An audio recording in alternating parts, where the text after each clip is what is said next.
Alors, Isabelle Fisson, vous êtes de Clisson. Oui. Vous avez eu un projet récemment que vous avez mis en œuvre, si je peux permettre. Alors, quel est donc ce projet? Alors ce projet, il est dans ma tête depuis un peu plus d'un an. Et il a été de travailler donc en collaboration avec une ONG qui se situe à Phnom Penh au Cambodge. Et Qui se nomme? l'ONG se nomme Pour un sourire d'enfant. Que nous connaissons déjà ici, bien entendu. Voilà, c'est ça, qui a été donc créé par deux Français, monsieur et madame de Palière, en 95, et qui scolarise aujourd'hui 7000 enfants à Phnom Penh, enfin Phnom Penh et d'autres villes du Cambodge, et qui est un gros soutien donc pour les enfants défavorisés du Cambodge. Et j'ai connu cette ONG en fait il y a 2 ans par l'intermédiaire de ma fille qui est partie en mission humanitaire avec eux. Et depuis lors, j'ai vraiment eu envie de collaborer, de pouvoir moi aussi apporter mon aide à ma manière. Donc l'année dernière, je les ai contactés en leur soumettant mon projet, donc qui était de créer en fait des produits textiles pour collaborer avec leur atelier de couture. Donc au sein de l'ONG, il y a évidemment toute la partie scolaire, donc qui part de tout petit, dès l'âge de 6 ans, jusqu'à formation supérieure, école de commerce, audiovisuel, etc. Mais il y a toute une partie aussi entreprise solidaire qui forme des parents, donc il y a des mamans qui sont formées à la cuisine, etc. Et donc d'autres mamans qui sont formées aussi au métier de la couture, puisque le Cambodge aujourd'hui, je crois que c'est 6 à 700 000 personnes qui vivent de l'industrie du textile, enfin dans l'industrie du textile. Et ces mamans-là, donc grâce à PSE, peuvent bénéficier donc d'une formation pendant plusieurs mois pour pouvoir ensuite aller chercher du travail à l'extérieur. Voilà. Et donc j'ai vraiment eu envie de travailler avec eux. Donc j'ai créé Bakong. Voilà. Ah, Bakong, qu'est-ce que ça veut dire, Bakong? Alors, c'est très difficile de trouver un nom pour une entreprise. Je voulais pas de nom anglophone, voilà, je voulais vraiment que ce soit français, soit khmer, mais le khmer, c'est une langue très compliquée aussi à comprendre. Donc, Bakong, en fait, c'est un temple-montagne qui a été érigé en 881, donc au nord Cambodge, près des temples d'Angkor, pour honorer Shiva. Et voilà, Shiva qui apporte le bonheur. Et donc, voilà, comme je le dis souvent, qui en fait reconstruit tout après une totale destruction, donc qui reconstruit meilleur avant d'avoir détruit le moins bien, quoi. Voilà. Donc Bakong, j'espère que ce sera un renouveau aussi pour moi, parce que j'avais vraiment aussi cette envie forte, aujourd'hui à 47 ans, de trouver un travail, de créer quelque chose qui corresponde vraiment à ce qui me porte, c'est-à-dire entre autres peut-être la bienveillance, l'ouverture aux autres et tout ça, voilà. Donc vous allez pouvoir apporter le bonheur au Cambodge. J'espère, et puis ici aussi, voilà. Mais en tout cas, mon soutien, je l'apporte déjà, puisque donc j'ai passé tout le mois de mars au Cambodge pour créer cette première collection, donc qui pour l'instant est une collection de coussins d'ameublement, qui va s'élargir par la suite à d'autres produits de décoration de maison. Voilà, des poufs, des plaids, voilà, je sais pas encore.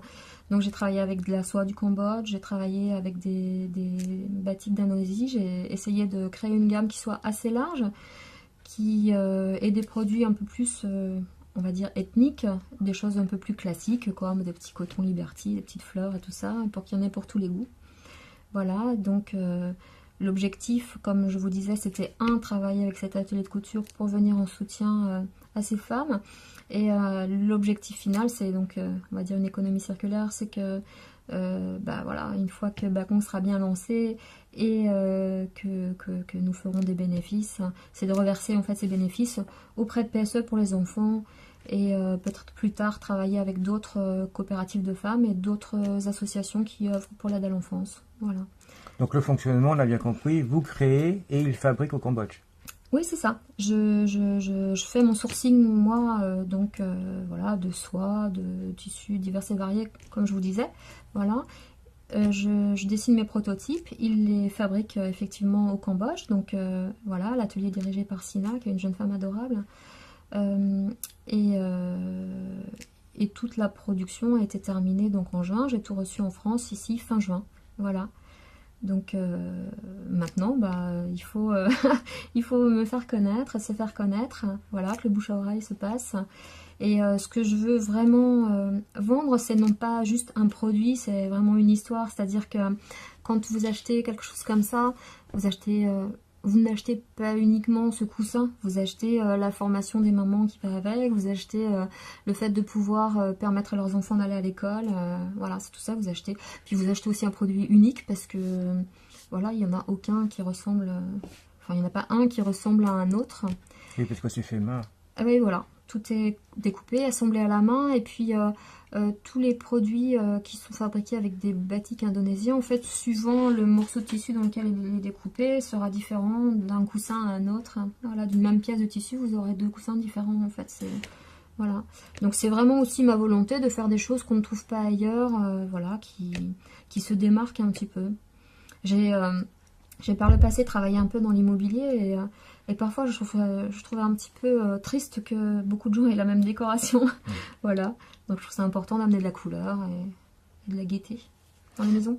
Par contre, au niveau du fonctionnement, donc vous créez, ils fabriquent là-bas sur place, vous achetez les produits, vous les faites venir, ça coûte cher tout ça? Il doit y avoir quand même un coût important, non? Bah, le coût le plus important, c'est la main-d'œuvre, bien sûr, là-bas, et puis le coût de transport, le coût des douanes, des taxes, voilà, tout ce qu'on connaît aussi en France, hein, voilà. Donc effectivement, j'achète mon tissu sur place. Et puis après auprès de PSE, ce que je leur reverse, c'est le coût de la main d'œuvre, bien sûr. Donc après, tout dépend du nombre d'heures fabriquées sur chaque pièce, etc. Ça dépend des modèles. Et effectivement, après, le coût le plus important, c'est de refaire venir ici, voilà, par avion ou par bateau pour le suivant, je ne sais pas encore. Enfin, pour l'instant, c'est venu par avion. Voilà. Quelques présentations? Eh bien oui, j'en ai ramené quelques-uns. Donc il y a des modèles comme ça qui sont donc en soie et en batik indonésien. Donc voilà, ça aussi c'est de la soie. Donc vous voyez, j'ai essayé de faire vraiment des choses voilà, qui changent un petit peu. Voilà, je vous présente d'abord tous ceux qui sont en soie et en batik indonésien. Donc il y a des modèles carrés comme ça. Voilà, il y a des modèles rectangulaires. Bon, il y a 45 modèles différents au total, donc il y en a un petit peu pour tous. Il y a des rouges, des verts, des violets. Et puis il y a des modèles aussi, voilà, plus classiques plus comme colorés. Ça, voilà, des petits Liberty pour les petites filles, ou alors pourquoi les petites filles? C'est parce que c'est rose? Oui, bah parce que ma petite nièce par exemple qui a 6 ans, à son anniversaire, je lui en ai offert 2 parce qu'elle adore les petites fleurs comme ça, les petits pois, voilà. Et puis voilà, il y a des modèles aussi plus classiques comme ça, voilà, mais toujours aussi avec de la soie, soit du Cambodge, voilà. Et puis voilà, on va mettre le dernier, voilà. Mais comme je vous dis, j'ai pas pu amener tout ici. Il y en a environ 45 différents. Voilà. Bon, bah écoutez, et pour vous trouver, comment fait-on? Eh bien, pour me trouver, donc comme c'est difficile aussi de se faire référencer, donc voilà, ça s'appelle Bakong, voilà. Mais on ne peut pas pour l'instant taper juste Bakong sur le moteur de recherche puisque je ne suis pas, il n'y a pas de référencement Google pour l'instant, donc il faut taper bakong.fr. Donc 3W avant. Voilà, www.bakong.fr. Donc vous aurez la boutique en ligne. J'ai une page Facebook, donc vous pouvez me trouver sur Facebook. Et puis aussi ce que je voudrais développer, c'est un réseau de vente directe. En fait, je suis en train de commencer à mettre ça en place. Je voudrais trouver c'est principalement des femmes qui font ça. Bon, je suis aussi ouverte aux propositions des hommes, mais je voudrais trouver en fait des personnes. Parité oblige. Voilà, c'est ça, hommes-femmes. Voilà, je sais, Pôle emploi fait très attention à ça. Donc je voudrais trouver des personnes qui distribuent déjà des produits, ou pas d'ailleurs, mais qui cherchent un complément de revenu pour distribuer des produits Bakong via donc ce qu'on appelle de la vente directe, qui est régie maintenant par la Fédération française de la vente directe. C'est quelque chose de très carré, etc. Qui vendent en réunion, donc à domicile chez les particuliers. Donc vous pouvez me contacter pour ça sur contact@bakong.fr. Voilà, donc je vous disais la boutique en ligne.